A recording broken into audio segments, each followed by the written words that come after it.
Okey. Bismillahirrahmanirrahim. Assalamualaikum warahmatullahi wabarakatuh. Innal hamdalillah nahmaduhu wa nasta'inuhu wa nastahdihi wa nastaghfiruhu wa natubu ilaih. Wa na'udzu billahi min syururi anfusina wa sayyiati a'malina. May yahdihillahu fala mudilla lahu wa may yudlil fala hadiya lahu. Wa ashhadu an la ilaha illallah wahdahu la syarika lahu wa ashhadu anna Muhammadan abduhu wa rasuluh. Allahumma salli ala Muhammad wa ala ali Muhammad kama sallaita ala ali Ibrahim innaka Hamidum Majid. Wa barik ala Muhammad wa ala ali Muhammad kama barakta ala ali Ibrahim innaka Hamidum Majid. Amma ba'd. Alhamdulillah, dengan izin dan juga limpah kurnia Allah Subhanahu wa taala, kita jumpa lagi untuk sama-sama sambung pengajian sirah kita yang berhenti sejak daripada bulan 10 dulu kalau tak silap saya. Kali terakhir kita bersama bulan 10 dulu.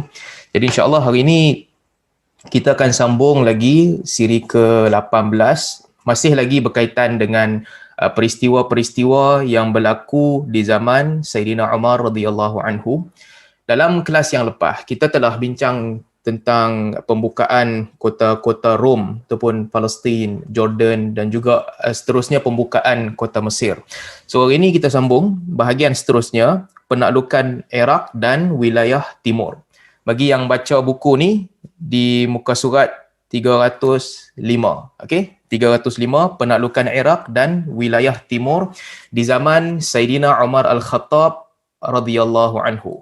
Baik. Sedikit sebanyak terlebih dahulu tentang pemimpin di bahagian timur ataupun di negeri Iraq. Kawasan Iraq di zaman Nabi SAW dipimpin oleh pemimpin yang namanya Kisra. Parsi lah, Parsi ni dipimpin oleh Kisra. Rom dan juga Parsi. Kita dah cerita dalam kelas-kelas yang lepas, ini dua kelompok yang depa punya kerja bergaduh sepanjang sejarah depa bergaduh. Kadang-kadang Rom menang, lawan lagi sekali pula Parsi menang. Dan di tengah-tengah pergaduhan di antara Rom dan Parsi, Allah Subhanahu Wa Taala mengutuskan Nabi SAW. Kita juga dah ceritakan dahulu apabila pada tahun ke-7 Hijrah, Nabi SAW mula mengutus surat kepada pemimpin-pemimpin besar dunia ketika itu. Nabi utuskan surat juga kepada pemimpin Rom dan juga pemimpin Parsi. Dan tindak balas yang paling jahat pada ketika itu, yang paling teruk apabila menerima surat Nabi adalah tindak balas daripada Kisra, itu pemimpin Parsi. Dia koyak surat Nabi SAW. Bila dia koyak surat Nabi, khabar tu balik diceritakan kepada Nabi SAW. Lalu Nabi pun doa supaya mazzaqallah mulkahu. Mudah-mudahan Allah Subhanahu Wa Taala koyakkan dia punya kerajaan sebagaimana dia telah koyakkan surat Nabi SAW. So itu di zaman Nabi. Dan disebabkan doa Nabi SAW, ditakdirkan bahawa lepas daripada surat Nabi SAW tu dikoyak, Parsi hadapi pergolakan politik yang paling teruk, yang paling dahsyat. Bila koyak aja surat Nabi, pemimpin Parsi pada ketika itu, Kisra, dia hantar utusan untuk tangkap Nabi dan bawa Nabi SAW pergi ke negeri dia, pergi ke Parsi. Masa tu dia tulis kepada Badham. Badham ni kita dah sebut dulu ketika pengajian sirah kita, wakil Maharaja Parsi di Yaman. Dia hantar surat kepada Badham, bagi tahu kepada Badham, hantarkan hang punya utusan pergi cari siapakah lelaki yang berani tulis surat dekat aku ni, dekat pemimpin Parsi, bawa lelaki itu datang supaya nak tengok dia ni siapa sebenarnya, nak tangkap dia.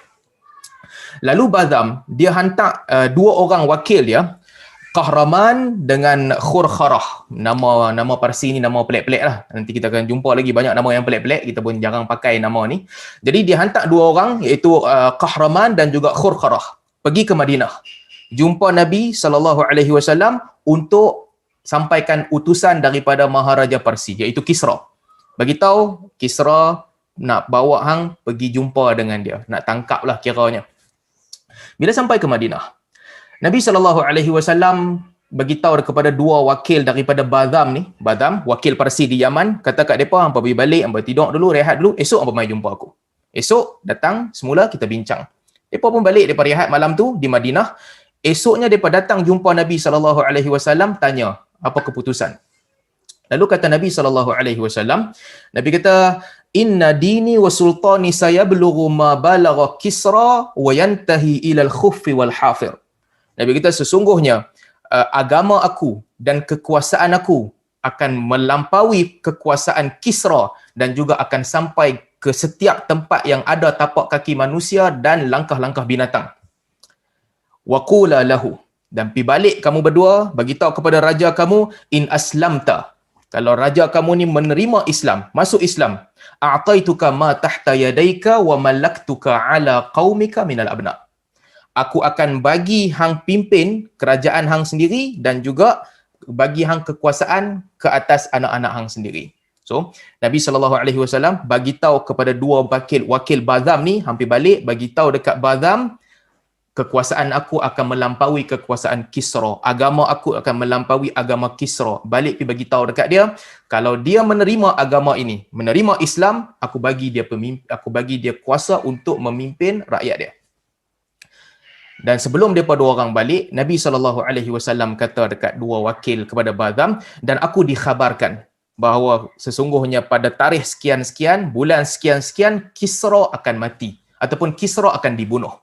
Mereka ni dua orang ni pun balik ke Yaman, bagi tahu kepada Badam, kami jumpa dengan Muhammad, kami khabarkan kepada dia, hang minta supaya kami bawa dia jumpa Kisra, tapi dia tak mau. Dia kata dekat kami perkataan yang tadi kita sebut ni, sekian-sekian, kekuasaan dia akan capai dan akan mengalahkan kekuasaan Kisra. Dan dia juga kata, ni 14 kali, dia juga kata pada tarikh sekian-sekian, bulan sekian-sekian, Kisra akan mati dibunuh. Kata Badam kepada mereka dua orang ni, wakil tadi, Badam kata, ini bukan perkataan raja. Raja tak mengucapkan perkataan-perkataan yang begini. Perkataan ini diucapkan mestilah oleh seorang Nabi. Kita nak tahu dia Nabi ataupun tidak, kita tengok betul tak betul apa dia cakap. Kalaulah betul Kisra dibunuh pada tarikh yang dia sebut, maka sesungguhnya dia adalah Nabi. Jadi mereka pun duduk di Yaman. Selang berapa ketika, sampai kepada mereka berita di negeri Yaman bahawa Kisra telah pun mati. Kisra dibunuh oleh anak dia, Shirawaih. Shirawaih bunuh dia dan rampas kuasa jadi raja yang baru. Bila berita ni sampai kepada Badam, Badam kata, ini memanglah orang yang kamu jumpa itu bukan seorang raja, calang-calang raja. Dia bukan raja macam biasa, tetapi sesungguhnya dia adalah seorang Nabi. Lalu Badam dan juga orang yang berada di bawah kekuasaan dia, mereka memeluk Islam. Asalnya mereka ikut Kisra, tapi bila mereka melihat mukjizat Nabi SAW, mereka masuk Islam. Ini peristiwa awal. Tetapi Kisra ni kena doa Nabi SAW yang Nabi kata, mazzaqallahu mulkahu, Allah akan koyak kerajaan dia. Pergolakan politik di negeri Iraq tak selesai. Shirawaih dia bunuh Kisra. Dia bunuh Kisra, rampas kuasa daripada bapa dia. Ini biasalah berlaku, raja-raja ni, anak bunuh bapa, anak tangkap bapa, anak penjarakan bapa, anak halau bapa daripada negeri, anak macam-macam buat. Ini perkara biasa yang berlaku dalam sejarah raja-raja. Di mana-mana negeri pun sama, pergolakan di antara mereka, kalau bukan zaman ni, zaman dulu. Kalau bukan zaman dulu, zaman akan datang. Kuasa dia jadikan manusia ni hilang pertimbangan. So Shirawaih dia bunuh Kisra. Setelah dia bunuh Kisra, dia jadi raja. Dan Shirawaih ni pula, dia pun tak kekal lama dia jadi raja. Sekejap je, sebab lepas tu berlaku ta'un. Dinamakan ta'un Shirawaih ibnu Kisra. Sempena nama dia. Para ulama' mereka beza pandangan. Bila berlaku ta'un ni, sama dengan Amawas ke tidak? Sebahagian ulama' kata tahun yang sama. Berlaku ta'un, lepas ta'un, kena ta'un ni, Shirawaih dia pun mati. Kemudian dia diganti oleh Syahriyan ni mati juga di zaman Musanna ibn al-Harithah yang menggantikan Khalid al-Walid. Selepas Khalid pergi ke Khalid, kalau tuan-tuan masih ingat kan, dulu kita cerita zaman Abu Bakar ambil Khalid, perintahkan dia untuk pergi ke Syam. Khalid diganti oleh Musanna ibnu Harithah. Zaman Musanna ibnu Harithah, perang pertama lawan dengan Syahrian. Dalam perang tu dia tak mati, lepas tu dia mati. Lepas Syahrian, dia diganti oleh Buron. Nanti kita akan cerita lagi. Buron. Buron ni pula adalah seorang perempuan. Buron adalah perempuan, anak kepada Kisra lah. Kena sekali lagi doa Nabi SAW yang Nabi kata takkan berjaya kaum yang diperintah oleh orang perempuan. Jadi start daripada Buron, kemudian adik-beradik dia Azarmidukht, perempuan juga, dan seterusnya berlaku kacau bilau lah. Negeri Parsi ni negeri yang penuh dengan kekacauan. Itu sejak zaman Nabi SAW peristiwa itu berlaku. Dan sebelum kita nak sambung cerita penaklukan Iraq di zaman Umar Al-Khattab radhiyallahu anhu, peristiwa yang sama juga berlaku di zaman Abu Bakar. Kita dah baca dulu, di zaman Abu Bakar hantar tentera, dia punya prioriti pada ketika itu untuk buka Parsi. Dan dalam masa yang sama mereka rawan dengan Rom di Palestin dan sebagainya. Sampailah di Rom mereka perlukan bantuan, maka Abu Bakar pindahkan Khalid. Disebabkan Khalid buat perangai dia yang kita cerita, dia pergi haji sesuka hati dia, Abu Bakar pindahkan Khalid pergi ke Rom ataupun pergi ke Syam.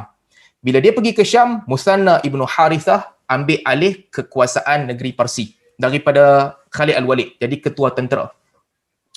Musanna ibnu Harithah radhiyallahu anhu, apabila dia mula-mula menjadi pemerintah, ketika itu Syahrian dia nampak Khalid dah tak ada. Ini peluang untuk dia mungkin boleh mengalahkan Musanna. Nama Musanna tidaklah sebesar nama Khalid, mungkin dia boleh menang. Dia tulis surat kepada Musanna ibnu Harithah, bagi tahu dekat dia, aku akan datang berperang dengan hang, membawakan pengembala anjing, pengembala dajaj wal khanazir, ayam dan juga khinzir. Ini tentera paling bengis yang aku ada.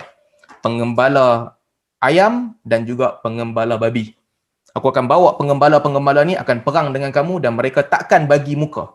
Pengembala ni takkan kesian dengan kamu, dia akan lawan bersungguh-sungguh sehingga membunuh kamu. Dan kita dah cerita dia juga dulu, Al-Musanna ibnu Harithah, dia balas balik surat Syahrian, dia tulis kepada Syahrian, ini surat utusan daripada Musanna kepada Syahrian, wa ammal ladzi yadulluna alaihi ar-ra'yu, sedangkan kami dah baca surat hang, apa yang kami tahu, innakum tirirtum ilaihim, kamu dah tak ada pilihan lain, kamu dah tak ada orang lain yang mampu untuk lawan dengan kami, kamu terpaksa pergi kepada pengembala khinzir dan juga ayam. Falhamdulillah alladhi radda kaidakum ila ru'a'id dajaji wal khanazir. Segala puji bagi Allah yang telah menjadikan urusan kamu terletak di tangan pengembala ayam dan juga khinzir. Surat ni menjadikan Syahriar lemah dan orang kedudukan tentera dia tak bagus, orang kutuk dia dan berperang. Setelah peperangan itu, awal-awal perang di zaman Abu Bakar, Musanna ibnu Harithah menang. Kemudian Musanna ibnu Harithah dia balik ke Madinah ketika Abu Bakar sakit. Ini tahun ke-13 Hijrah. Abu Bakar sakit, Musanna balik ke Madinah. Sampai di Madinah, ketika tu Abu Bakar sedang nazak, tahun ke-13 Hijrah, bulan Jamadil Akhir tahun ke-13 Hijrah, di hujung-hujung hayat Abu Bakar radhiyallahu anhu. Abu Bakar nampak Musanna datang, Abu Bakar pesan kepada mereka, "Idza ana mittu," kalaulah ditakdirkan Allah aku mati, "fala tumsiyanna hatta tandubun nas li harbi ahli al-Iraq." Janganlah kamu selesaikan apa-apa, janganlah kamu sentuh aku, melainkan setelah manusia pergi memerangi penduduk Iraq ma'al Musanna, bersama dengan Musanna. Wa idza fatahallahu ala amri'ina bisyam, kalaulah Allah bukakan negeri Syam kepada kita, fardud ashab Khalid ila al-Iraq fa innahum a'lam biharbihi. Kalau kita menang di Syam, kembalikan tentera Khalid ke Iraq kerana mereka mengetahui perang di situ. Lalu Abu Bakar radhiyallahu anhu pun meninggal dunia tahun ke-13 Hijrah. So ni mukadimah lah sebelum kita masuk cerita di zaman Umar Al-Khattab radhiyallahu anhu. Bulan Jamadil Akhir, Sayyidina Abu Bakar radhiyallahu anhu pada tahun ke-13 Hijrah telah meninggal dunia. Apa yang Umar buat? Ni kita nak sambung cerita. Umar menggantikan Abu Bakar radhiyallahu anhu sebagai pemimpin tentera. atas wasiat Sayyidina Abu Bakar. Setelah aku mati, perkara pertama yang hang kena buat, wahai Umar, hang kena hantar secepat mungkin, hantar tentera bersama dengan Musanna ibnu Harithah, selesaikan urusan kita yang belum selesai di Iraq. Lalu Umar radhiyallahu anhu, kalau kita baca dalam muka surat 305 dan 306, hari pertama, mungkin kira tanggal 13 Hijrah, 13 Jamadil Akhir Abu Bakar meninggal, tanggal 14 tu Umar telah keluar berdiri di hadapan orang ramai dan dia telah mula berkhutbah, menceritakan kepada mereka tentang fadilat jihad. Minta bagi tahu kepada mereka fadilat jihad dan kelebihan untuk mereka melakukan jihad di negeri Iraq. First, perkara pertama yang dilakukan Umar pada hari-hari awal dia mengambil pemerintahan, bagi semangat kepada para sahabat, pergilah ke negeri Iraq supaya kamu boleh memenangi jihad dan mendapat harta rampasan yang banyak. Bukan peristiwa ni saja. Kalau tuan-tuan ingat kan, kita dah cerita, dalam masa yang sama juga, ada tentera yang sedang lawan di Palestin, di bawah pimpinan Abu Ubaidah bin Jarrah. Maksudnya, di peringkat awal pemerintahan Umar, dia buat dua benda serentak. Hantar tentera pergi ke Syam, tentera dah ada di Syam, buat perubahan di sana, gantikan Abu Ubaidah, Khalid dilucutkan, digantikan dengan Abu Ubaidah, pergi ke negeri Syam. Dalam masa yang sama, Umar berdiri dan berkhutbah, minta para sahabat untuk siapa di antara kamu yang nak keluar pergi perang di Iraq.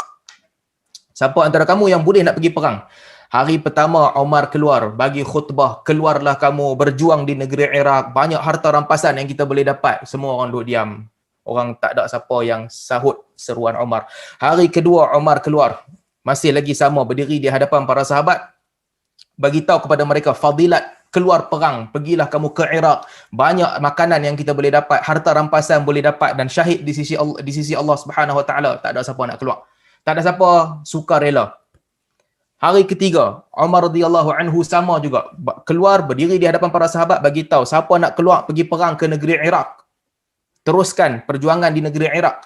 Ketika itu Al-Musanna ibnu Harithah, dia pun sama juga bagi tahu kepada para sahabat, kami dulu bersama dengan Khalid telah pergi ke negeri Iraq, kami telah mengalahkan mereka, kami telah mendapatkan banyak harta rampasan perang di negeri Iraq. Mai ikut kami, kita keluar, kita pergi perang di negeri Iraq. Jadi 3 hari Umar bagi galakkan, bagi tahu dekat mereka fadilat perang, bagi kat mereka motivasi untuk pergi perang. Tak ada siapa sukarela angkat tangan. Masuk hari keempat, orang pertama yang menyahut seruan Umar Al-Khattab radhiyallahu anhu untuk pergi berperang ke negeri Iraq adalah Abu Ubaid Al-Thaqafi. Abu Ubaid bin Mas'ud Al-Thaqafi. Dia orang pertama. Abu Ubaid Al-Thaqafi orang pertama yang menyahut seruan Umar Al-Khattab untuk pergi ke Iraq dan sambung berperang. Kemudian lepas dia terima seruan Umar, ramailah orang-orang lain semua mula angkat tangan, mula nak menerima nak pergi perang, mula menawarkan diri masing-masing. Mereka duk tunggu siapa orang first. Siapa orang first yang nak angkat tangan nak pergi perang. Lalu selepas Abu Ubaid Al-Thaqafi, ramai orang yang di kalangan umat Islam ketika itu, mereka pun telah berjaya membentuk kumpulan nak pergi ke Iraq. Sambung balik perang yang tak selesai. Baik. Lalu Umar Al-Khattab radhiyallahu anhu melantik Abu Ubaid Al-Thaqafi menjadi pemimpin. Abu Ubaid Al-Thaqafi dia lahir di zaman Nabi sallallahu alaihi wasallam, tapi dia tak jumpa dengan Nabi sallallahu alaihi wasallam. Para ulama mengatakan oleh itu dia tak dikira sahabat, ada khilaf dalam bab itu. Kemudian orang komplain, orang kata, Kak Umar, mana boleh Abu Ubaid Al-Thaqafi jadi pemimpin sedangkan ramai para sahabat yang besar pun ada. Umar kata, apabila aku tawarkan kepada kamu secara sukarela, dialah orang pertama yang angkat tangan nak pergi perang, lalu aku pilih dia, Abu Ubaid Al-Thaqafi. Dia ada anak dia nama Mukhtar bin Abi Ubaid. Bapak dia bagus, panglima perang yang besar, dan dia meninggal dunia tak lama lah, dia dalam 2-3 perang dia meninggal dunia. Tapi anak dia jahat. Mukhtar, anak dia ni jadi nabi palsu. Setelah dia meninggal dunia di zaman Uthman, di zaman Ali, Mukhtar ni jadi nabi palsu, penipu, bawa khabar palsu. Dia kata Jibril mai bawa wahyu dekat dia. Dalam riwayat disebutkan Mukhtar bin Abu Ubaid, anak dia ni, satu ketika dia duduk dalam rumah dia, ada satu bantai. Dia duduk, orang masuk rumah dia, dia kata, aku nak bagi kat hang bantai ni. Tapi tidak ada yang menghalang aku daripada bagi dekat hang bantai ni, melainkan tadi Jibril datang, dia mai duduk atas bantai ni. Dia, aku sayang bantai ni, aku tak bagi dekat hang. Kalau tidak aku dah bagi dah.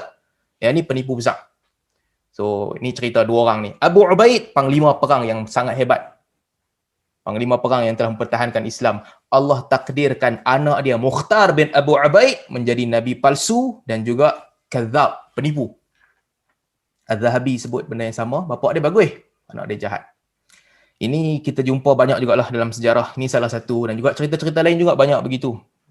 Bapak dia orang bagus, anak dia tiba-tiba jadi kepala setan.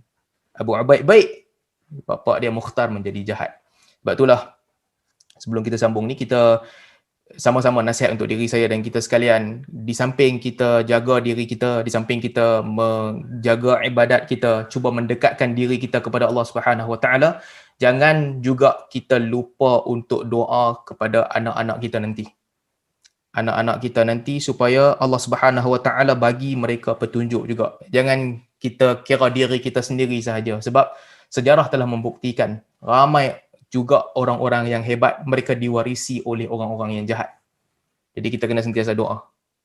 Sebab itulah, tuan-tuan, kalau kita tengok doa para nabi dan juga doa-doa yang dirakamkan di dalam Al-Quran, banyak occasion yang mana Allah Subhanahu Wa Taala menganjurkan kita untuk doa kepada kita, doa juga kepada anak-anak kita. Inni u'idzuha bika wa dzurriyyataha minasyaitonir rajim. Mak kepada Maryam doa, aku minta lindung, u'idzuha bika, minta lindung dengan Allah, minta lindung Allah Subhanahu Wa Taala lindungi Maryam dan juga anak Maryam nanti. Doa. So doa minta Allah lindung anak dia dan juga anak kepada anak dia. Satu. Rabbi auzi'ni an ashkura ni'mataka allati an'amta 'alayya wa 'ala walidayya wa an a'mala salihan tardahu wa aslih li fi dhurriyyati inni tubtu ilaik. Juga doa di dalam Al-Quran, ya Allah aslih li fi dhurriyyati, ya Allah bagilah anak-anak aku jadi baik. Ini juga doa yang disebut di dalam Al-Quran. So kita kena, ini satu pengajaran yang boleh kita ambil sebelum kita sambung cerita. Dalam pada kita banyak berdoa kepada diri kita sendiri, banyakkan juga berdoa, mudah-mudahan Allah Subhanahu Wa Taala jadikan zuriat kita zuriat yang baik juga. Rabbi ja'alni muqimas salah wa min dhurriyyati. Ya Allah, jadikan aku ini orang yang mendirikan salat, kata Nabi Ibrahim, dan juga zuriat-zuriat aku juga jadikan sama. Sebab kita tak mau jadi macam Abu Ubaid Al-Thaqafi, seorang pejuang di jalan Allah Subhanahu Wa Taala, diwarisi oleh anak mengaku jadi nabi palsu. Jadi Abu Ubaid Al-Thaqafi rahimahullah, dia orang pertama yang angkat tangan untuk pergi perang di jalan Allah Subhanahu Wa Taala di Iraq pada zaman Umar Al-Khattab radhiyallahu anhu. Kemudian mereka pun keluar dengan 7,000 orang tentera. 7,000 orang tentera. Al-Musanna ibnu Harithah yang dulunya ketua, dia pun ikut sama, dipimpin oleh Abu Ubaid, dan juga ada sahabat Nabi SAW, Salit ibnu Qais. Mereka pergi menuju ke negeri Iraq. Dalam masa yang sama, Umar Al-Khattab radhiyallahu anhu tulis surat kepada Abu Ubaidah ibnu Jarrah, panglima baru di Syam, supaya hantar tentera bantuan ke Iraq, kuatkan tentera Abu Ubaid. Abu Ubaidah bin Jarrah radhiyallahu anhu pun hantar 10,000 orang tentera pergi ke Syam, pergi ke Iraq. Umar radhiyallahu anhu juga hantar Jarir bin Abdullah Al-Bajali radhiyallahu anhu bersama dengan satu kumpulan tentera 4,000 orang. Jarir dengan Abu Ubaid ada masalah sikit di antara mereka. Mereka tak tahu siapa jadi pemimpin. Abu Ubaid kata dia pemimpin. Kemudian Musanna ganti dia. Musanna kata dia pemimpin. Jarir pula kata dia pemimpin. Nanti kita akan ceritalah penyelesaian dia apabila Sa'ad bin Abi Waqqas mai, Sa'ad jadi pemimpin. Jadi Umar radhiyallahu anhu hantar juga Jarir bin Abdullah Al-Bajali, seorang sahabat Nabi sallallahu alaihi wasallam. Sahabat Nabi yang kira apa? Paling handsome lah kot zaman tu. Dikatakan Jarir bin Abdullah ni adalah Yusuf hadhil ummah. Yusuf kepada umat ini. Jadi mereka pun sama-sama, semua mereka bergerak pergi ke negeri Iraq. Bila sampai di Iraq, Ketika itu Iraq dipimpin oleh sana bismillah.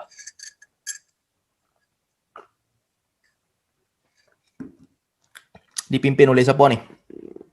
Rustum. Rustum. Nama orang Iraq ni pelik-pelik sikit.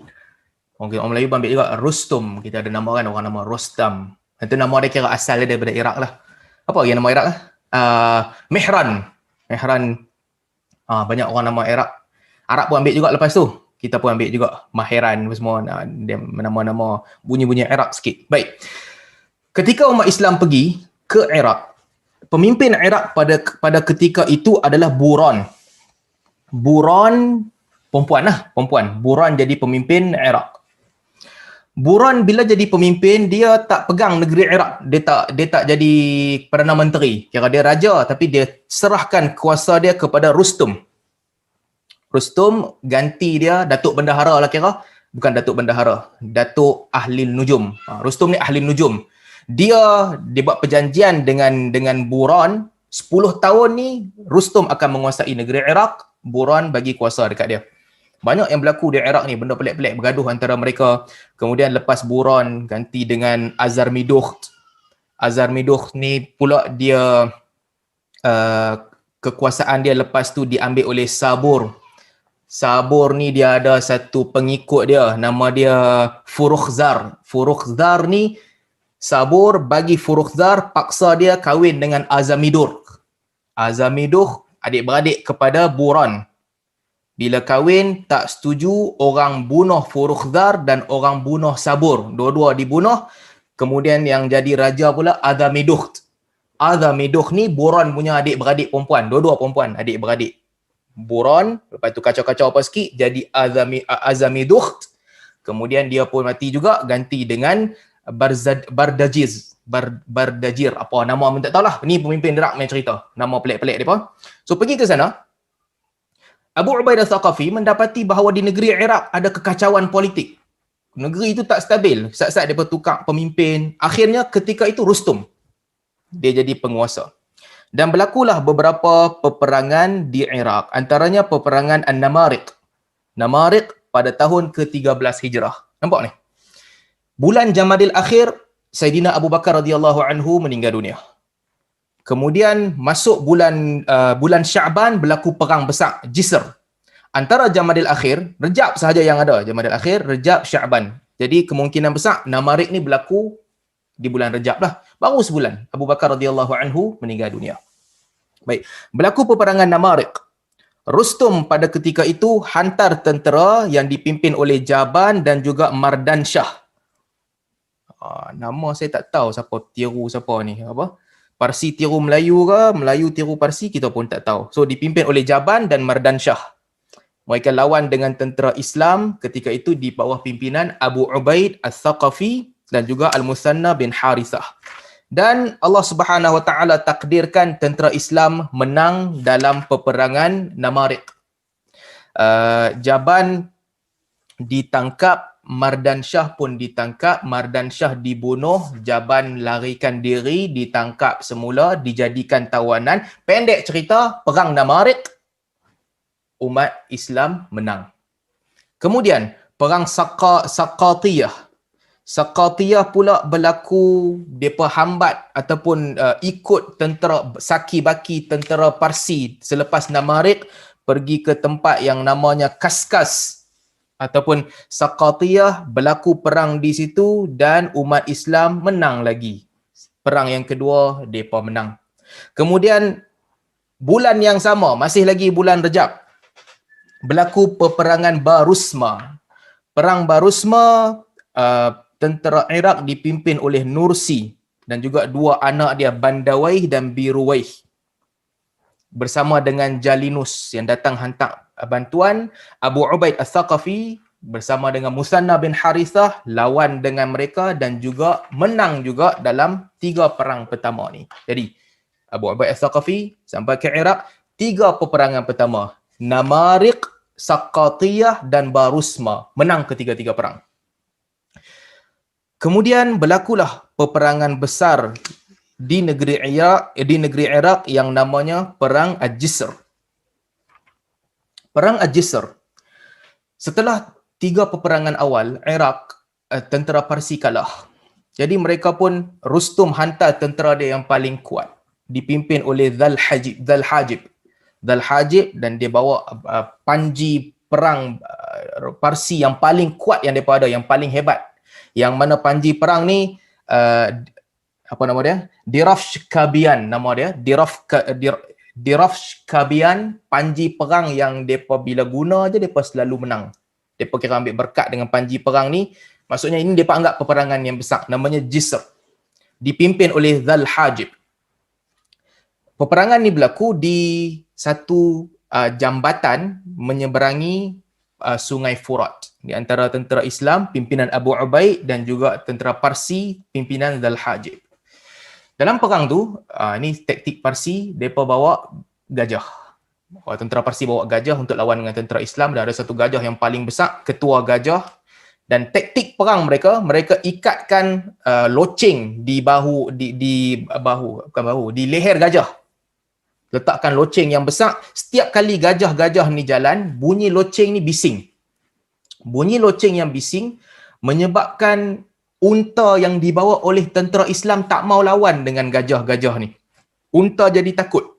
Dan kuda juga jadi takut. Bila nak masuk lawan, tentera Islam akan berpatah balik sebab kuda dan unta mereka tak mau pergi ke depan. Mereka nak lawan, tapi binatang tunggangan mereka tak mau pergi ke depan. Dalam perang Jisr. Berdiri di antara dua kelompok, jambatan duduk di tengah-tengah Sungai Furat. Dan tentera Parsi di bawah pimpinan Dhal Hajib cabar tentera Islam. Datang, sama ada kamu datang ke sini ataupun kami pergi ke sana. Abu Ubaid As-Saqafi bagi tahu kepada tentera dia, mereka ini bukanlah lebih berani berbanding dengan kita. Mereka ni sama aja macam kita yang akan masuk ke jambatan itu. Mereka pun bergerak masuk ke jambatan. Bila sampai di jambatan, bertemu dua tentera, ketika itu orang Islam tak boleh lawan. Sebab unta dan juga kuda takut dengar bunyi loceng yang dibawa oleh gajah-gajah Parsi. Mereka tak boleh nak lawan, berhenti. Akhirnya, Abu Ubaid As-Saqafi, dia dapat idea yang kita jangan lawan dengan tentera Parsi. Kita lawan dengan tentera mereka tak boleh. Kita bunuh tentera mereka tak membantu kita. Sebab unta kita tak mau lawan. Apa kata kita bunuh gajah-gajah yang mereka bawa. Jadikan target kita adalah gajah. Bunuh gajah. Biarlah tentera tu hidup tak apa. Bagi unta dan juga kuda kita nampak yang kita dah boleh bunuh gajah ni. Gajah bawa loceng ni bukanlah kuat sangat. Hapuskan gajah-gajah ni dulu. Itu yang kita cerita dulu. Perang, pemimpin perang, dia tak boleh sekadar faqih. Dia kena pakar dalam perang. Dia tak boleh warak, orang yang kuat ibadat, dia tak boleh orang yang warak. Dia kena orang yang dia bijak dalam perang. Dia tak boleh fikir, oh haram bunuh binatang, jadi kita jangan bunuh binatang, kita lawan je, menang-menang, kalah-kalah. Oh, dalam perang tak boleh macam tu. Apa sahaja jalan yang nampak boleh bawa kemenangan, mereka kena masuk dan mereka kena pastikan mereka boleh menang. Abu Ubaid As-Saqafi bagi arahan kepada tentera Islam, bunuh gajah-gajah mereka. Jadi, dalam perang Jisr, umat Islam ketika itu masuk ke dalam jambatan di tengah-tengah Sungai Furat dan mereka mula membunuh gajah-gajah. Dan setelah itu naiklah semangat tentera Islam untuk lawan semula. Dan bila mereka mula lawan, mereka mula bunuh gajah, akhirnya gajah yang paling besar, yang jadi ketua segala gajah yang ada di situ, diserang oleh Abu Ubaid As-Saqafi. Dia sendiri pergi serang gajah tu dan dia berjaya potong gading gajah tu. Dan gajah tu mengamuk, ni bukan lawan dengan orang, lawan dengan gajah. Punya nak kata hebatnya tentera dalam perang Jisr ni. Dia pergi serang gajah. Apabila dia berjaya potong gading gajah tu mengamuk, gajah tu serang dia dan gajah tu berjaya jatuhkan Abu Ubaid dan berjaya bunuh dia dan dia terbunuh. Setelah Abu Ubaid As-Saqafi terbunuh, dia digantikan oleh pemimpin yang kedua yang dia lantik. Abu Ubaid As-Saqafi bagi 8 nama.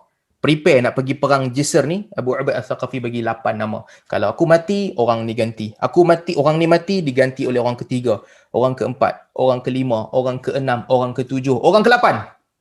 Letak 8 nama. Prepare. Nabi SAW, kalau Nabi letak nama pengganti, kalau kita dah baca dulu kan dalam sirah, apabila Nabi SAW letak nama pengganti, maksudnya orang yang asal tu dia mati. Itu yang berlaku dalam perang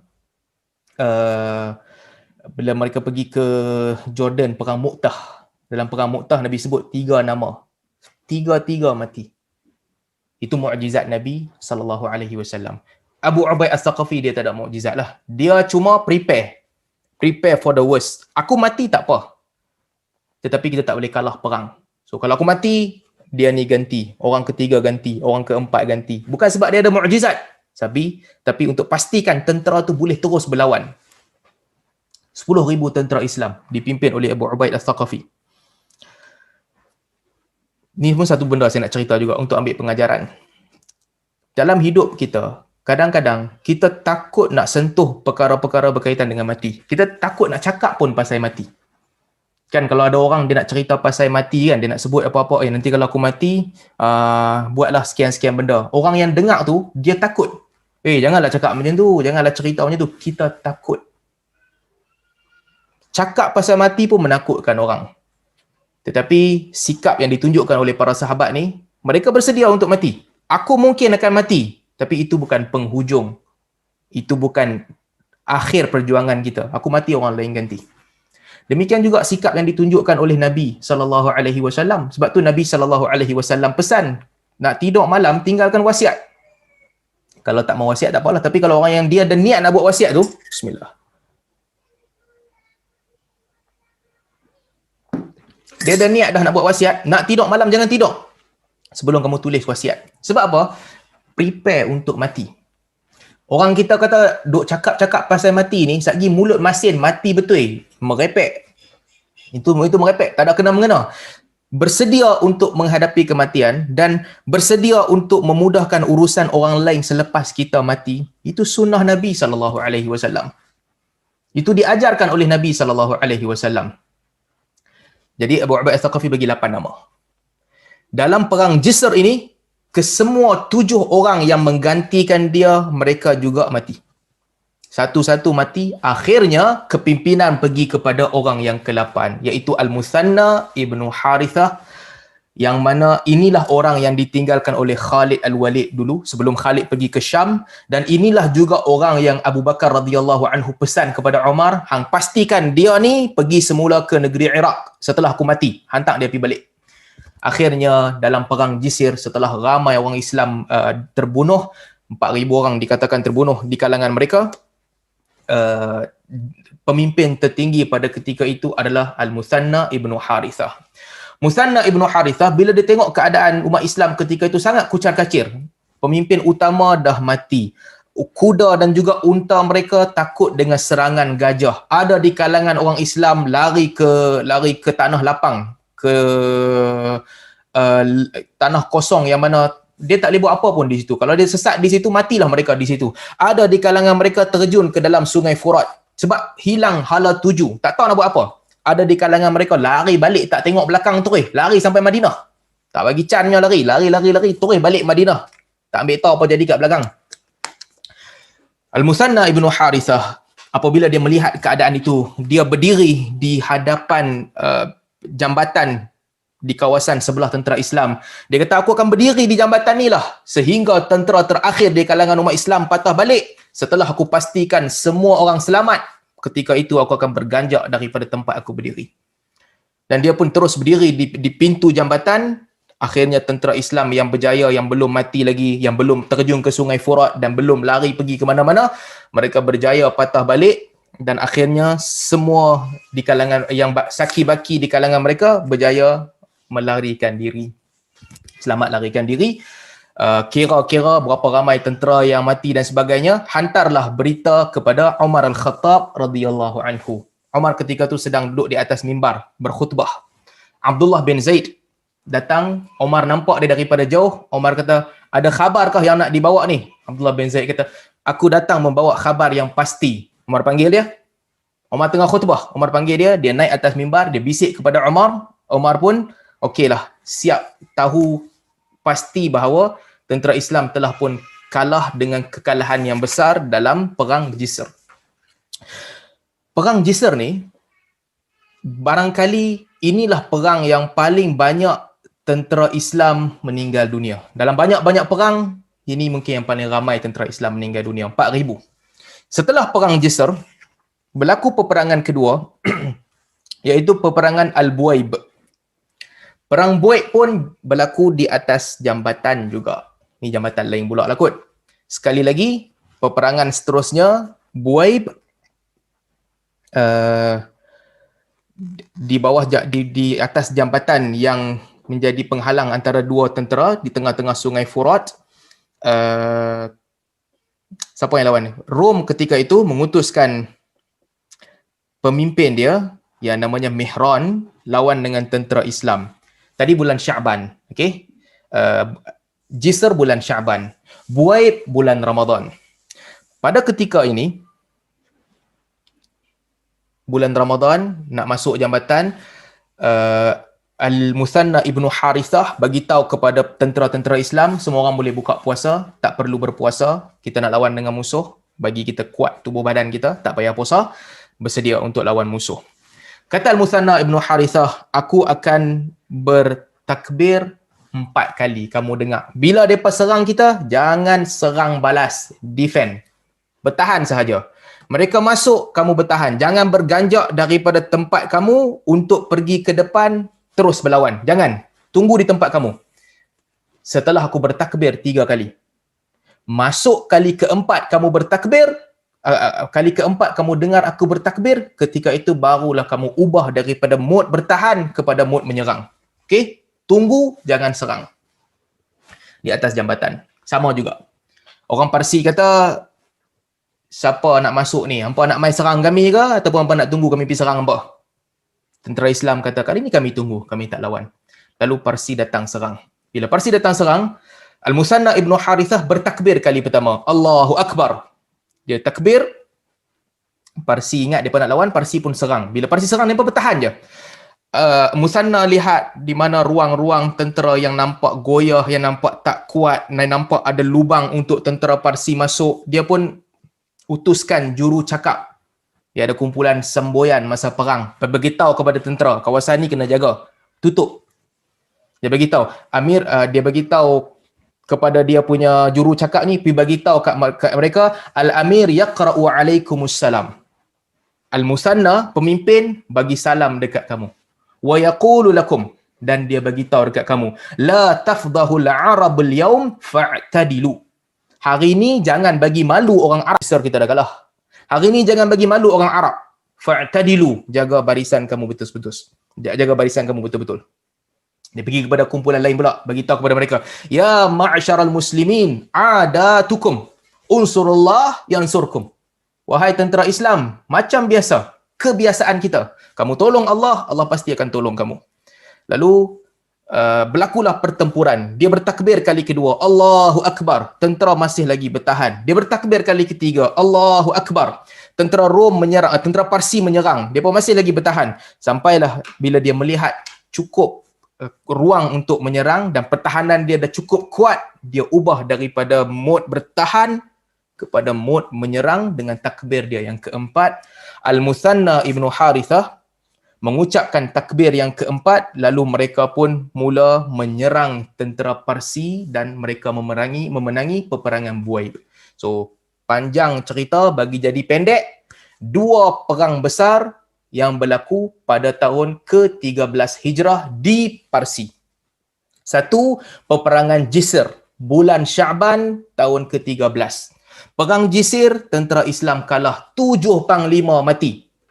Termasuk panglima utama Abu Ubaid Al-Thaqafi. Kemudian perang Buaib. Al-Buaib bulan Ramadan tahun ke-13. Pada peperangan Buaib, tentera Islam balas dendam dan mereka berjaya memenangi peperangan.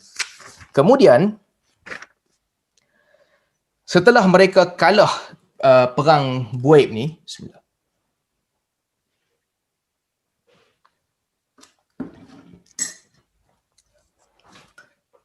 Pemimpin Parsi, Shirin nama dia, dia kumpulkan semua saki-baki keluarga Kisra dan dia bunuh mereka semua. Anak-anak Kisra dia bunuh. Sebab dia nak ambil kekuasaan lah. Kekuasaan tak mau bagi kat Kisra. Semua anak-anak Kisra dibunuh. masalah Parsi ni, dia menzahirkan inilah masalah raja-raja dululah sebenarnya. Dia cuba bunuh dan hapuskan tinggalan Kisra, mati semua.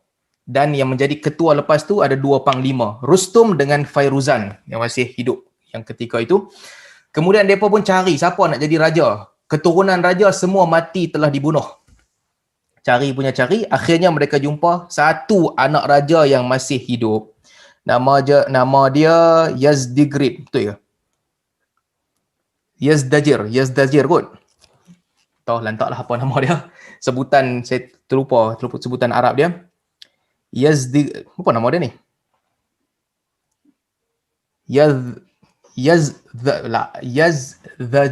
Yazdajir kalau sebutan Arab dia kot. Baik. Sebutan Arab pun tak betul juga, sama macam sebutan Inggeris, sebab nama Parsi memang nama dia lain. Adalah seorang raja ni, setelah mati semua anak-anak, sebab dia masih hidup, sebab mak dia pergi sembunyi dia, time anak raja lain dibunuh, mak dia bawa sembunyi dia. Akhirnya Parsi tak ada pemimpin, mereka pun cuba untuk mencari pemimpin, jumpalah dengan si raja ni yang nama pelik ni, apa pun tak tahu. Pada umur dia 21, dia diangkat menjadi raja dan dia dibawa untuk memimpin tentera Parsi. Pimpin tentera Parsi semula dan negeri dia. Apabila mereka mula ada raja, mereka pun kumpul balik kekuatan untuk lawan dengan tentera Islam. Baik. Seterusnya, muka surat 316. Peristiwa ni berlaku setelah kekalahan tentera Islam dalam perang Jisr. Kalah dalam perang Jisr. Sambung cerita tadi. Omar duduk di atas mimbar. Sampai khabar kepada telinga dia, tentera Islam kalah. Apa Omar buat? Pada tahun ke-14 Hijrah, Muharram. Okey? Pada tahun ke-14 Hijrah, selepas itu, Omar radhiyallahu anhu, dia sendiri tak tahan dengan perang di Parsi. Kita telah kalah, kita telah hilang ramai pemimpin perang kita dalam perang Jisr, dia sendiri nak keluar. Omar lantik Ali radhiyallahu anhu, Ali hang jadi pemimpin di Madinah. Sebab ketika Nabi SAW keluar pergi perang, Nabi gantikan dengan Ali jadi pemimpin di Madinah. Penghormatan itu Umar gantikan kepada Ali. Ali hang jadi pemimpin, jaga Madinah, aku keluar pergi perang. Omar panggil dan kumpulkan semua pembesar-pembesar tentera Islam. Kita pergi ke Iraq untuk lawan. Dia kumpulkan Uthman, dia kumpulkan Abdul Rahman bin Auf, dan sampai di satu tempat, keluar daripada Madinah dalam perjalanan, Omar berhenti untuk solat. Ketika itu Omar nak buat majlis mesyuarat untuk jemput para sahabat, tanya pandangan mereka, macam mana kita nak pergi serang negeri Iraq. Omar tulis kepada Ali juga, hamai keluar daripada Madinah, mai sini kita nak bincang. Lalu Omar pun sampaikan isi hati dia kepada semua tentera yang ada di situ. Kita semua beramai-ramai, semua kekuatan kita pergi ke Iraq, kita kalahkan Parsi. Omar sendiri nak pergi, sebab kalau lawan di Syam tadi itu, wakil Hercules. Tapi lawan di Parsi ni, dia boleh lawan dengan pemimpin betul dan boleh menang. Kalah Parsi itu, hilang Kisra. Abdul Rahman bin Auf radhiyallahu anhu kata kepada Umar, aku punya nasihat, hang jangan pergi ke negeri Parsi. Sebab kalau hang mati, akhirnya tentera Islam, umat Islam akan menjadi lemah. Abdul Rahman bin Auf kata, hantarlah satu orang untuk pergi ke Parsi dan selesaikan urusan ini. Hantarlah panglima besar pergi ke Parsi, hang tak payah pergi wahai Umar. Umar bila dengar cadangan daripada Abdul Rahman bin Auf, akhirnya dia pun bersetuju. Baik, dia tanya kepada Abdul Rahman bin Auf, siapa yang kita nak hantar pergi ke Parsi ni, pergi lawan di negeri Iraq? Kata Abdul Rahman bin Auf, al-asadu fi barathinihi Sa'ad bin Malik az-Zuhri. Tak lain tak bukan, iaitu singa yang mencengkam ataupun menangkap dengan kukunya, Sa'ad bin Malik az-Zuhri. Ataupun Sa'ad bin Abi Waqqas. Hantarlah dia pergi ke negeri Iraq. Lalu Umar pun bersetuju dengan pandangan Abdul Rahman bin Auf, kita hantar Sa'ad bin Abi Waqqas pergi ke Iraq tahun ke-14 Hijrah. Banyak cerita yang akan berlaku. So kena tengok dia punya perjalanan sejarah. Tahun 13, Abu Ubaid Al-Thaqafi. Dia mati terbunuh. Diganti oleh Musanna bin Harithah. Sekarang ada Musanna bin Harithah dan Jarir bin Abdullah Al-Bajali. Dua-dua orang tak tahu, hang kau pemimpin, aku kau pemimpin. Musanna kata, Omar hantar hang Jarir untuk ikut aku. Jarir pula kata, bukan, Omar hantar aku untuk jadi pemimpin kepada hang. Depa khilaf, siapa panglima utama. Akhirnya Umar Al-Khattab radhiyallahu anhu menghantar Sa'ad bin Abi Waqqas radhiyallahu anhu. Baik, yang ni saya nak baca sikit. Apabila Umar radhiyallahu anhu hantar Sa'ad bin Abi Waqqas, Umar bagi wasiat kepada dia. Umar pesan dekat dia. Pesanan ni bagus untuk kita baca dan kita ambil manfaat. Okey. Umar kata dekat dia, "Ya Sa'ad bin Wuhaib, wahai Sa'ad ibn Wuhaib, la yaghurrannaka minallahi in qila khalu Rasulillah sallallahu alaihi wasallam wa sahibuhu." Hang dengar ni aku nak abang kat hang, wahai Sa'ad. Hang janganlah tertipu, hang janganlah terpedaya kalau orang kata dekat hang bahawa hang ni adalah bapa saudara Nabi sallallahu alaihi wasallam dan juga sahabat Nabi. Tu tak bagi kelebihan dekat hang, wahai Sa'ad. Janganlah terpedaya duk anggap hang ni bagus daripada orang lain. Kalau bila hang dengar orang kata yang ni bapa saudara Nabi, ini sahabat Nabi, Umar kata la yaghurrannaka, hang jangan tertipu dengan ucapan ni. Ucapan ni tak bagi apa-apa pun dekat hang. Fa innallaha la yamhu sayyi'a bis-sayyi'. Kerana sesungguhnya Allah tidak akan memadam kejahatan dengan kejahatan. Walakin yamhu sayyi'a bil hasan. Sedangkan Allah memadam keburukan itu dengan kebaikan. Hang buat jahat, kejahatan itu tak boleh memadamkan kejahatan. Kejahatan yang lebih kuat daripada kejahatan first tak boleh padam kejahatan first. Walakin yamhu sayyi'a bil hasan. Tetapi Allah memadam kejahatan dengan kebaikan. Wa innallaha laysa bainahu wa baina ahadin nasabun illa bi ta'atihi.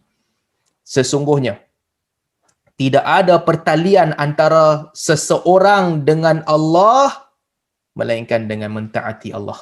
Tak ada siapa boleh claim dia dekat dengan Allah, tak ada siapa boleh claim dia ada hubungan yang special dengan Allah, tak ada siapa boleh claim yang kedudukan dia tinggi di sisi Allah illa bi ta'atihi. Melainkan dengan ketaatan kepada Allah. Tak ada jalan lain dah. Balik kepada ayat tadi yang first. Hang walaupun hang pak saudara Nabi SAW, walaupun hang ni sahabat Nabi SAW, tapi itu bukan kelebihan untuk hang. Tak ada siapa pun yang dekat dengan Allah melainkan dengan ketaatan. Fannasu syarifuhum wa dha'ifuhum fi dhatillahi sawa. Manusia yang mulia di kalangan mereka ataupun yang hina di kalangan mereka sama sahaja di sisi Allah. Allahu rabbuhum wa hum ibaduhu. Allah Tuhan mereka dan mereka adalah hambanya.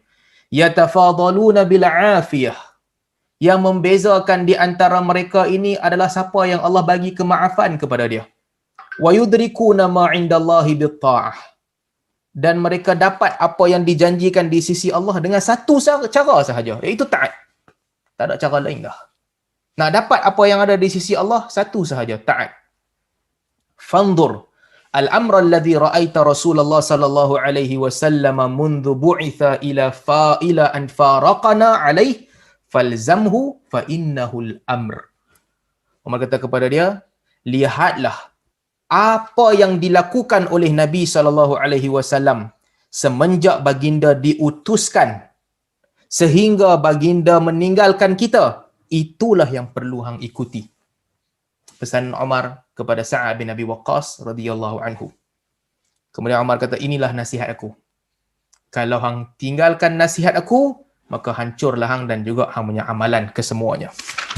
So, pesanan Umar yang sangat penting kepada Sa'ad bin Abi Waqqas. Intipati dia senang je. Hang ni bukan siapa-siapa pun. Tak ada apa-apa kelebihan pun kepada hang. Melainkan dengan taqwa. Semua orang di sisi Allah Subhanahu Wa Taala adalah sama. Mulia ke, hina ke, semua orang sama di sisi Allah melainkan dengan taqwa. Kemudian apabila Sa'ad bin Abi Waqqas nak bergerak pergi ke Iraq, tadi khutbah pertama, dia dah berjalan nak pergi ke Iraq, Umar panggil dia sekali lagi. Tak habis lagi. Still ada nasihat yang aku nak abad kat hang. Kita nampak tingkah laku Umar ni kan menunjukkan yang melepaskan pemergian Sa'ad bin Abi Waqqas adalah benda yang penting. Umar nak tinggalkan banyak nasihat penting kepada dia. Kalau kita duduk dalam satu situasi, orang yang kita nak tinggal tu, kita tak jumpa dah dia lepas tu. Itu kali terakhir kita jumpa dia. Itu kali terakhir yang kita ada urusan dengan dia. Apa kita nak pesan? Banyak benda dalam kepala kita nak pesan. Banyak. Sebab tu orang nak mati, dia nazak. bila dia nazak, dia pesan kepada orang di sebelah dia, dia tak boleh pesan banyak. Lidah dia tersangkut-sangkut, tak kuat, muscle lidah dia tak kuat nak bergerak, dia boleh pesan 2-3 benda je. Biasanya 2-3 benda je dia boleh pesan. Ketika itu kita pun tak mau kacau dia. Kita ajakkan dia mengucap la ilaha illallah. Tak apa, urusan dunia ni semua tinggal. Ucap la ilaha illallah. Kalau orang nak mati, keadaan dia begitu. Cuba orang nak mati, dia kuat. Dia tahu dia nak mati, tapi dia kuat. Macam-macam dia akan pesan. Harta ni bagi ke orang ni. Yang kedua ni bagi ke orang ni. Rantai mah bagi ke anak yang lagi satu. Rumah bagi ke anak yang lagi satu. Kereta anak ni ambil. Motor anak lagi satu ambil. Bil api jangan lupa bayar. Lepas guna toilet jangan lupa tutup air. Semua benda nak pesan. Kalau orang tu dia kuat sebelum mati. Tapi ditakdirkan kita nak mati ni tak kuat. Begitulah gentingnya detik nak hantar tentera pergi perang. Bahkan lebih penting daripada itu. Apabila Sa'ad bin Abi Waqqas nak jalan, Umar radhiyallahu anhu panggil Sa'ad bin Abi Waqqas, mai sini, patah balik. Aku tak habis lagi pesanan. Dengar sikit lagi. Umar kata, innaka sataqdumu ala amrin syadid. Wahai Sa'ad, hang dengar ni. Kerana di hadapan nanti hang akan berhadapan dengan satu amrin syadid. Urusan yang sangat berat. Fasabra wasabra ma ala ma asabaka wa nabaka. Aku nak pesan kat hang satu je, hang bersabar. Bersabarlah di atas apa sahaja yang menimpa hang di depan nanti. Tujma'u laka khasyatullah. Dengan sabar itulah akan berkumpul kepada engkau takutnya Allah. Takut akan Allah.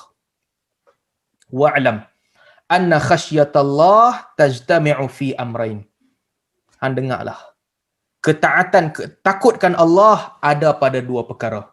Ta'atihi wajtinabi ma'siyatihi. Taat perintah Allah dan tinggalkan maksiat. Wa innama ta'atu man ata'ahu bi bughdi dunya wa hubbil akhirah. Sesungguhnya orang yang taat kepada Allah, mentaati Allah dengan bencikan dunia serta cintakan akhirat. Wa innama isyanu man asahu bi hubbi dunya wa bughdil akhirah. Dan derhakalah, bermaksiatlah orang yang bermaksiat apabila mereka cintakan dunia dan bencikan akhirat. Last, satu lagi, Umar pesan dekat dia, walil qulubi haqa'iq yansha'uha Allahu insya'a. Wahai Sa'ad bin Abi Waqqas, sesungguhnya pada jiwa manusia ada tanda-tanda yang Allah telah hidupkan. Ni kita nak ambil perhatian. Penting ni. Cerita sirah tapi perkataan Umar ni penting. Umar kata kat Sa'ad bin Abi Waqqas, dalam jiwa manusia ni, hati manusia ada tanda yang telah Allah hidupkan. Macam mana nak tahu hati ni baik? Macam mana nak tahu hati tu bagus? Jantung, jiwa ni bagus, dekat dengan Allah. Umar kata, haqa'iq yansha'uha Allahu insya'a. Allah telah menghidupkan ada tanda-tanda kebenaran dalam jantung manusia. Min hasir wa min hal'alaniyah. Ada tanda-tanda kebenaran tu yang tersembunyi dan ada yang nyata. Baik, apa yang nyata? Fa ammal alaniyatu fa an yakuna hamiduhu wa dhamuhu fil haqqi sawa. Apa tanda yang nyata bahawa jiwa tu ada jiwa tu kuatlah ataupun jiwa tu bagus? Apa tanda dia? Tanda yang nyata adalah apabila orang yang puji ataupun orang yang keji ketika melakukan kebaikan sama sahaja. Hang nak buat benda baik, kalau hang punya jiwa tu, dia tak kisah sama ada orang puji ataupun orang keji, tak ada beza apa-apa pun. Sama sahaja. Tak mengharapkan pujian dan tak takut akan bencian orang. Itu tanda nyata jiwa tu bagus. Itu tanda nyata bahawa jiwa tu berada di atas jalan kebenaran. Dia jalan betul je. Orang nak puji, pujilah. Orang tak puji, tak pujilah. Itu tanda jiwa bagus. Mungkin kita tak sampai ke standard tu lah kan, tak sampai ke tahap tu. Tapi Umar pesan kat Sa'ad bin Abi Waqqas, itu tanda yang jelas kalau jiwa betul-betul kuat. Tak sampai tahap tu lagi, jiwa belum cukup kuat. Kita biasanya suka orang puji kita. Dan kita rasa tak tenteram, kita rasa tak seronok, kita rasa hilang mood apabila orang kutuk kita. Kan? Idza massahu syarru jazu'a wa idza massahul khairu manu'a. Yang tu manusialah sebahagian besar. Apabila dia ditimpa dengan benda-benda tak baik, kita rasa tak tenteram. Orang kutuk kita, orang maki kita, kita rasa tak tenteram. Orang puji kita, kita rasa suka. Orang cerita kelebihan kita, kita seronok. Manusia. Tapi Umar kata ke Sa'ad bin Abi Waqqas, tanda yang jelas bagi jiwa yang kuat, yang bagus, apabila dia melakukan kebaikan, tak ada kesan orang puji dia ataupun orang kutuk dia. Bagaimana dia beribadat ketika orang melihat dia, begitulah ibadat dia ketika orang tak lihat dia. Pujian dan kutukan tidak memberi kesan kepada dia. Kadang-kadang ada sebahagian manusia yang kita tengok, dia buat kebaikan tu, kita tak boleh duduk dalam situasi tu. Kita takut kalau kita duduk dalam situasi tu, mungkin kita akan jadi riak. Kita suka dipuji. Tapi dia buat juga dalam keadaan dia tak kisah pun apa orang kata. Orang nak puji, hampa pujilah, aku buat macam biasa. Sama juga apabila dia orang kutuk dia pun, dia tetap buat benda yang sama. Kadang-kadang orang puji dia, kadang-kadang orang kutuk dia, jalan dia sama, begitu sahaja yang dia buat. Itu jiwa yang kuat, kata Umar. Tak terkesan. Tak terkesan. Kemudian kata Umar Al-Khattab, wa ammas sir. Tanda-tanda yang tersembunyi pula. Tadi tanda yang nyata. Semua orang boleh test jiwa masing-masing. Okey, hati masing-masing. Kalau orang kata apa, kita tak rasa apa pun. Hang puji aku pun sama, aku buat macam tu juga. Hang nak kutuk aku, sama juga, aku buat macam tu. Jiwa dia kuat. Wa ammas sir. Adapun tanda yang tersembunyi, kata Umar, fayu'rafu bidhuhuril hikmati min qalbihi ala lisanihi. Tanda yang tersembunyi zahir dengan hikmah yang keluar daripada jiwanya melalui lisannya. Apabila dia bercakap, percakapan itu meninggalkan hikmah. Yang ni lagilah kita tak ada. Kita punya cakap berapa patah perkataan sehari. Kalau kita duduk sembang kawan-kawan kita kan, kita sama-sama kita, kalau kita duduk sembang, beribu perkataan kita cakap, tapi tak meninggalkan kesan langsung. Sama-sama gelak, sama-sama sedih, habis cerita, balik rumah, tutup buku, habis cerita, settle. Esok kita jumpa lagi, kita sembang lagi benda yang sama, tak ada kesan. Jiwa yang biasa. Kata Umar Al-Khattab kepada Sa'ad bin Abi Waqqas, bagi jiwa yang kuat itu, Allah akan zahirkan hikmah pada jiwanya melalui lisannya. Apabila mereka mengucapkan perkataan yang mungkin sedikit sahaja, tapi perkataan ini tinggal dan kekal di dalam jiwa orang yang mendengar. Itu dia pesanan Umar. Dia pun tak cakap banyak macam kita, orang yang ada hikmah ni. Sikit je, berapa patah je, perkataan itu kekal dalam jiwa. Kemudian, kata Umar yang kedua, wabi mahabbatin nas. Dan juga jiwa yang kuat itu juga zahir dengan kecintaan manusia. Manusia cinta. Fala tazhad fi tahabbub. Hang janganlah sekali-kali meninggalkan cinta manusia. Jangan tinggal manusia punya cinta. Hang jangan buat bagi orang benci dekat hang. So mana abang kat Sa'ad bin Abi Waqqas ni dua benda. Satu, kebenaran kena buat. Yang kedua, jangan cari pasal bagi orang benci dekat hang. Jangan bagi begitu. Saya nak cerita sikit. Bismillah. Para sahabat, Umar ni antara yang paling hebat di kalangan mereka. Mereka menuturkan hikmah daripada jiwa mereka tau. Lidah mereka mengeluarkan hikmah. Kadang-kadang mereka bercakap, itu nas yang wajib ikut. Kadang-kadang wajib ikut nas. Mereka cakap tentang hukum hakam agama yang semua orang kena ikut. Tapi kadang-kadang mereka mencakap, perkataan itu menzahirkan jiwa mereka, rasa hati mereka. Ini tak compulsory, tak wajib ikut. Tetapi ucapan mereka ni menggambarkan itulah jiwa mereka. Ini Umar Al-Khattab. Bila kita baca sirah, tuan-tuan, untuk yang rajin baca sirah kan, buku-buku ni ke buku-buku lain, kita baca sirah daripada zaman Nabi SAW sampai Nabi wafat, selepas zaman Nabi, kita akan nampak konsistensi para sahabat ni. Dia punya sikap, pembawaan dia sama, satu jalan dia. Lalu kalau kita kumpulkan ucapan-ucapan mereka yang berkaitan, kita akan dapati bahawa ucapan mereka mencerminkan mereka punya personality. Mencerminkan personality. Ni saya nak cerita personality Umar. Saya nak cerita personality Umar. Apa sikap Umar? Sikap ni sikap. Sikap mungkin dia tak sama dengan sahabat lain. Tapi apa sikap dia? Sikap Umar, apabila dia cakap tentang kebenaran, dia tak berlebih kurang. Dia akan pertahankan kebenaran tu. Kalau dia yakin satu benda tu benar, dia akan bermati-matian pertahankan kebenaran tu. Hang tak mau terima daripada jalan ni, aku pergi jalan lain. Kebenaran tetap kebenaran. Aku tegas mempertahankan kebenaran. Contoh apa? Contoh banyak kan? Setelah Nabi SAW wafat, Omar kata Abu Bakar mesti jadi pemimpin. Ahlul Bait tak bai'ah lagi. Tak bai'ah, lambat sikit bai'ah. Depa kata Abu Bakar, tolong mai jumpa kami nak bai'ah. Omar kata, pasal apa nak pergi jumpa depa? Depa di request kat Abu Bakar. Boleh tak Abu Bakar datang jumpa Ahlul Bait, jangan bawa Omar sekali. Omar garang. Abu Bakar kata, Omar, hang tak payah ikut, aku pergi seorang. Omar kata kat Abu Bakar, aku nak ikut juga, nak tahu apa mereka nak cakap. Abu Bakar kata, hang tak payah ikut, takkan mereka nak bunuh aku. Abu Bakar jumpa Ahli Bait kata kami pun nak bai'ah. Sebenarnya mereka menguruskan jenazah Nabi SAW, lambat dan sebagainya. Mereka cuma rasa rungsing sebab apa mereka tak dikaitkan sekali. Pasal apa tak involve kami ketika nak lantik pemerintah? Kalau tidak kami boleh bagi pandangan. Lalu bai'ah. Itu Omar. Nak tulis Al-Quran. Kan zaman Abu Bakar Siddiq radhiyallahu anhu, Omar pergi kat Abu Bakar, kita kena kumpul Al-Quran ni, nanti hilang Al-Quran. Abu Bakar tak mau, dia pujuk. Itu Omar. Kalau bab kebenaran, dia tak lebih kurang. Dia tak give up, dia tak patah balik. Tetapi bila main bab diri dia sendiri, Omar kata kepada Sa'ad bin Abi Waqqas, kena jaga hubungan dengan manusia. Fala tazhad fit tahabbub. Hang jangan sekali-kali abaikan kecintaan manusia. Jangan abaikan kecintaan manusia. Jangan bagi orang benci dekat hang. Ini sikap Omar. Ada sahabat yang mereka tak kisah pun.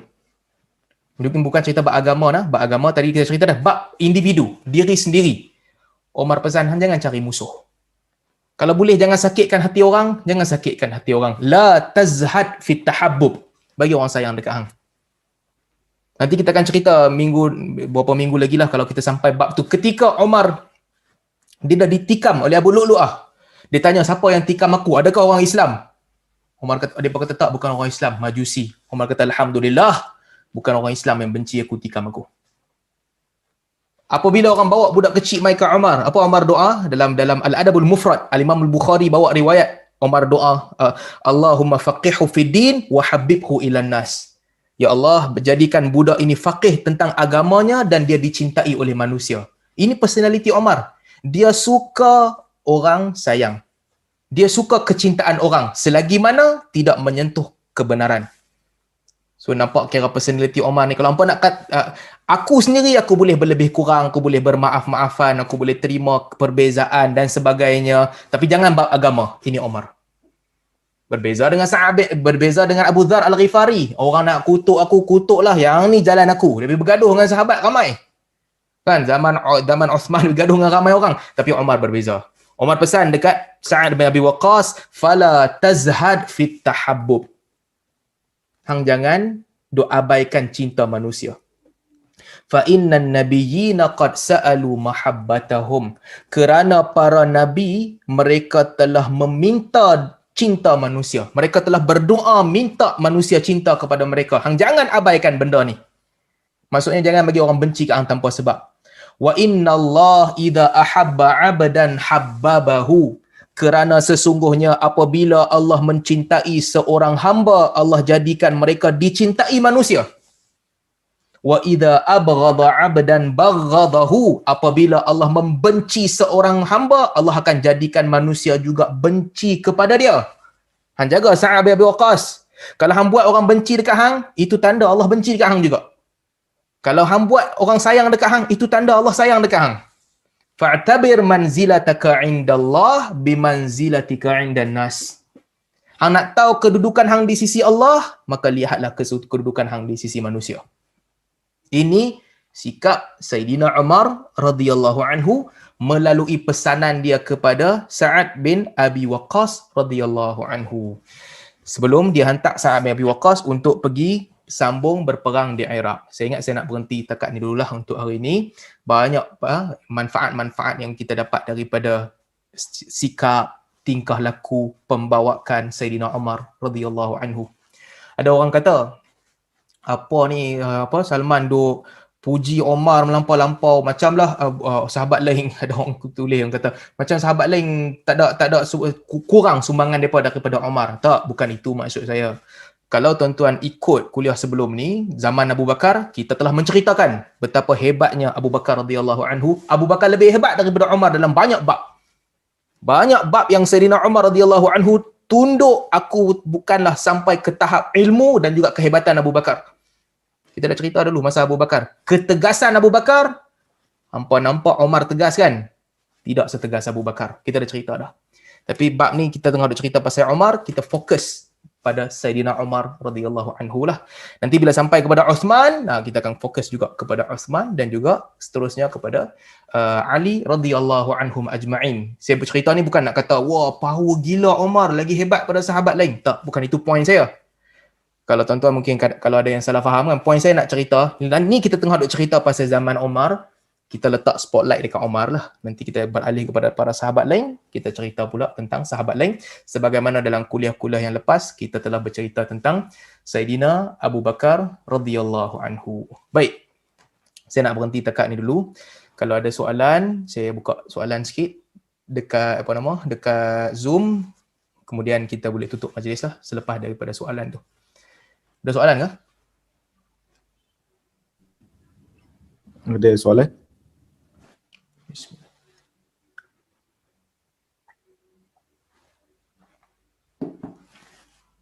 Tak ada kot ya? Tak ada Ustaz. Jadi kalau tak ada soalan, kita berhenti setakat ni dulu. Terima kasih kepada tuan-tuan yang ikut kuliah pada hari ini. Dan terima kasih juga tuan-tuan kalau yang ada daripada Malaysia. Dah pukul berapa kat Malaysia ni? Pukul 1:30, pukul 2 dah. Masih lagi mengikuti kuliah ni. Terima kasih banyak-banyak. Mudah-mudahan Allah Subhanahu Wa Taala memberi manfaat, meningkatkan ilmu pengetahuan kita dan menjadikan kita mencintai para sahabat serta sedaya upaya mengikuti jejak langkah baik yang telah ditinggalkan oleh para sahabat Nabi sallallahu alaihi wasallam. Subhanakallahumma wa bihamdik asyhadu an la ilaha illa ant astaghfiruka wa atubu ilaik. Assalamualaikum warahmatullahi wabarakatuh.